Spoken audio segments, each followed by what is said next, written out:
আজি ইয়াত থালিৱালা যিখন আমাৰ এই ৰেষ্টুৰেণ্টখন অতি সুন্দৰভাৱে ইয়াত আৰম্ভ কৰিছে আৰু থালিৱালা গ্ৰুপৰ আটাইখিনিকে লগ পাই আমাৰ যথেষ্ট ভাল লাগিছে কাৰণ আটাইখিনি এটাই উদ্দেশ্য যাতে ইয়াত আমাৰ নিভাজ অসমীয়া খানা বুলি যিটো কয় আমাৰ সুস্বাদু অসমীয়া খানা অতি সুন্দৰভাৱে পোৱা যাব আৰু ইয়াত আটাইকেইটা আইটেমে আছে আমি যিটো চালো আমাৰ মাছকে ধৰি বিভিন্ন প্ৰকাৰৰ মাংসকে ধৰি বা অন্যান্যখিনি অতি সুন্দৰভাৱে আছে আৰু ইয়াত যাতে খাদ্যৰ পৰা যাতে এটা বিজ্ঞানসন্মত এটা দিশ থাকে এই দিশটোৰ প্ৰতি বিশেষভাৱে গুৰুত্ব আৰোপ কৰিছে।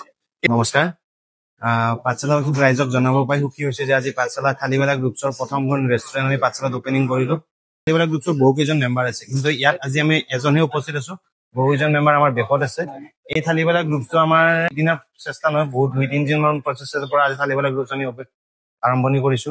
এই থালিৱালা গ্ৰুপছৰ আণ্ডাৰত আপুনি অসমীয়া কুইজিনৰ পৰা ফাষ্ট ফুডৰ পৰা ৰুফটপৰ পৰা বিভিন্ন ধৰণৰ ৰেষ্টুৰেণ্ট আপুনি আগন্তুক দিনৰ পাঠশালাত আমি মুকলি কৰি দিম। এই থালিৱালা গ্ৰুপছৰ আণ্ডাৰত বহুকেইখন ৰেষ্টুৰেণ্ট আপোনাৰ পাঠশালা আমি মুকলি কৰি দিম বুলি আপোনাৰ পাঠশালাবাসীক কলো।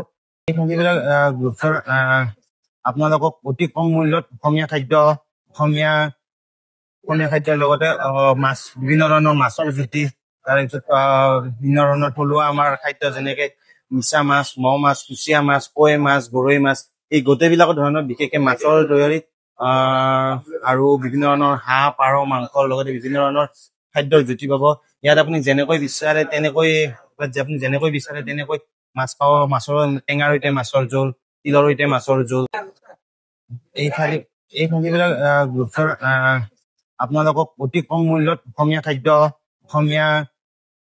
খাদ্যৰ লগতে মাছ, বিভিন্ন ধৰণৰ মাছৰ জুতি, তাৰপিছত বিভিন্ন ধৰণৰ থলুৱা আমাৰ খাদ্য যেনেকে মিছা মাছ, মৌ মাছ, কুচিয়া মাছ, কৈ মাছ, গৰৈ, যেনে কোনো চেফটিত আমি চব ডিফাৰেন্স ৰাখিছো। আমি ষ্টাফ বিলাকক ৱেল মেইনটেইন কৰি দিছো, ষ্টাফ বিলাকক ফুল ড্ৰেছ আপ দিছো। লগতে আমি ইয়াত খাদ্যৰ চেফটিটো, খাদ্যৰ কোৱালিটি আমি বিশেষকৈ ধ্যান দিছো আৰু খাদ্যৰ যাতে প্ৰাইচটো সাধাৰণ লোকেও যাতে বহন কৰিব পাৰে তাৰ বাবে আমি প্ৰাইচটো কম মূল্যত ৰাখিছো।